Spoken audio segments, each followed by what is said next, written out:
Hey guys, welcome back to the GX channel. This is Bob coming back to you guys to do another DIY. Today we are going to be hitting the HVAC blower motor, why it goes out on the Lexus GX 460. It seems to be a very common problem on the years ranging 2010 to 2016 GX 460s at 100,000 mile mark to 150,000 mile mark. And why is this happening?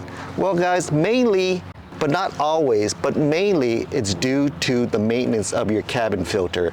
It gets neglected a lot. You know what happens when you neglect your cabin filter and it gets dirty and dusty and cruddy and full of leaves and rubbish? You restrict it from air that is supposed to pass through freely. Sort of like when you put a pillow over your wife's face while she is sleeping because she pissed you off 6 hours earlier with some BS. Die, bitch!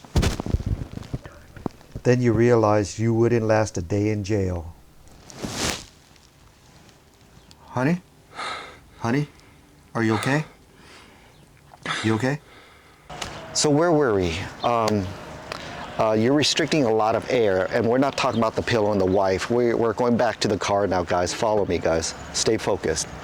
You are increasing motor load whenever you restrict air. You're causing heat buildup. And you are increasing electrical current draw when you do all that. Eventually, you're gonna get fan motor noise, whining, whizzing, weird rattling, sounds like the bearing is coming loose. You're going to get your motors fluctuating up and down, increasing and decreasing. You're gonna get weak airflow coming out of your vents even though you got it on maximum. And eventually, you're gonna get premature failure. So enough talking, guys. Let's go ahead and get started and remove our HVAC blower motor off of our Lexus GX 460. One of the very first things you're gonna have to do is disconnect the negative side off of your battery. Very important. After you disconnect it, you're gonna have to wait about 10 to 15 minutes to let the capacitor in your airbags die down, okay? It's still holding a charge even when you shut off your engine or when you disconnect the battery, okay? And if you don't, you risk that airbag deploying in your face and filling your eyeballs with shrapnel. Remember, that airbag right there where your knees are is going to be facing right there, right at your face while you are working down there to remove your HVAC blower motor. I'm only giving you guys this warning because I'm speaking from experience. They used to call me the Asian Brad Pitt until the accident. Now, if you follow me down to this black plastic tray, you're going to have a Phillips screw right here. You're going to have to remove counterclockwise. I'm going to save the screw, put it in my cup holder. When you remove that, you can go ahead and just grab your fingers and just pop this down. And it should just fall right off. Now you're going to have this wire cable right here that's wrapped in black. And it goes directly to your blower motor. But right here, you're gonna have like this little black clip.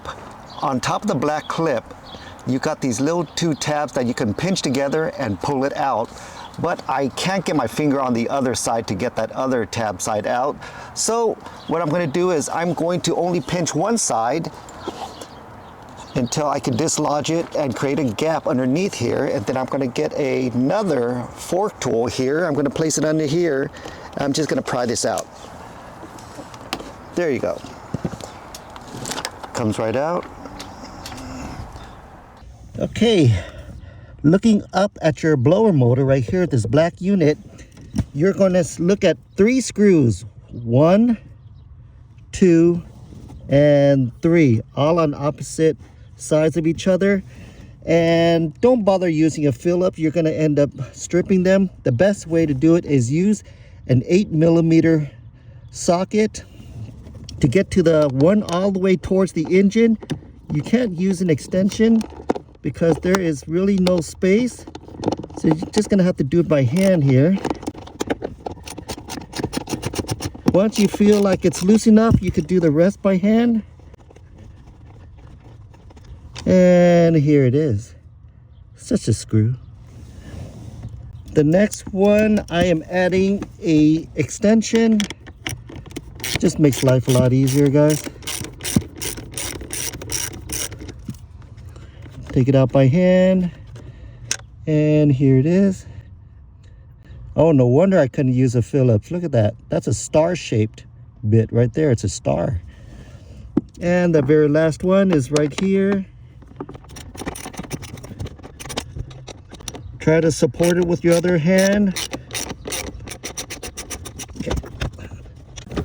Whole thing drops out.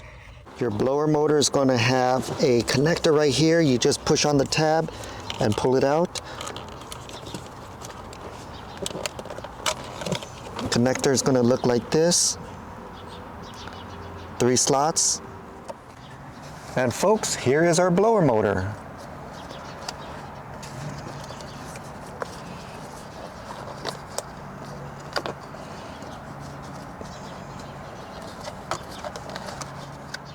Here is the part number.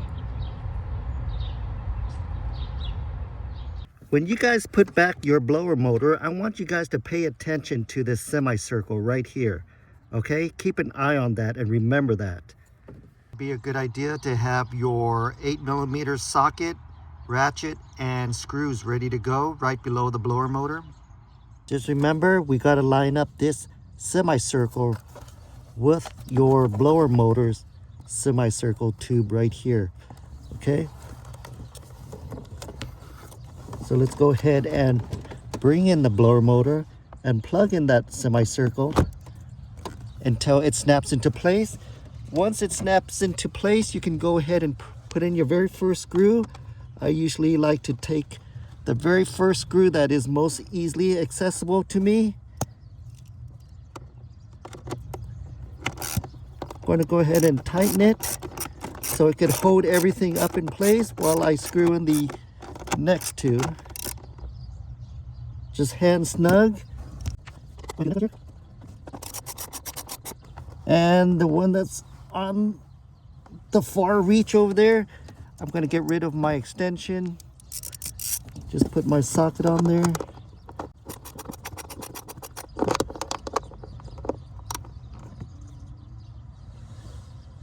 Okay. I'm going to plug this back in. It comes from the bottom going up. Snap it. We're going to bring our bottom tray up here.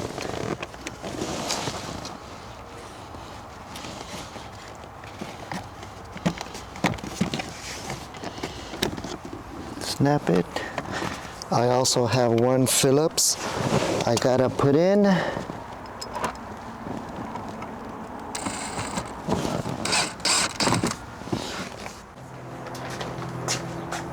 Reconnect your negative battery.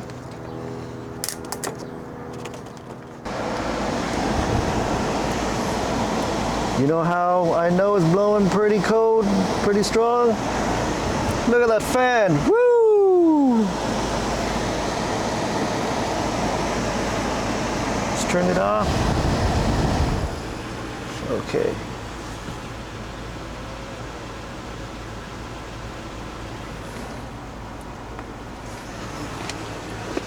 Okay, let's turn it back on again.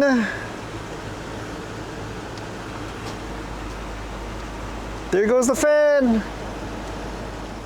So guys, what do you guys think? Pretty easy DIY, very straightforward, right? 3 screws and 1 connector. How hard can that be? And you guys can actually just go ahead and buy a blower motor, sit it on the floor of your footwell, and plug the black plug into there and test it. Turn on the AC or the heater or whatever and just test it. You don't have to install anything. And make sure that it is the blower motor that went out. If it's not the blower motor and you turned on everything and that thing won't turn on or spin, that means you probably have a control module, a servo, or resistor that went out. That will require a little more diagnosis and a little more work than just 3 screws and 1 connector. So, but between me and you, and knowing the history of this vehicle, I bet you anything, 80% of the time it is going to be your blower motor that went out. I'm going to go ahead and clean up and wrap everything up right now. Super excited. I'm going to be gone for a few days. My company is sending me to Monterrey, Mexico to set up a brand new facility because we're going to be offloading a lot of our work. Since our company is union and they're just driving us up the wall, we have to offload a lot of our work to other countries now. And that's the sad part of it. Luckily, I have learned a lot of Spanish at my work. A lot of our operators, mechanics, janitorial, maintenance people, they're all Mexican at my work.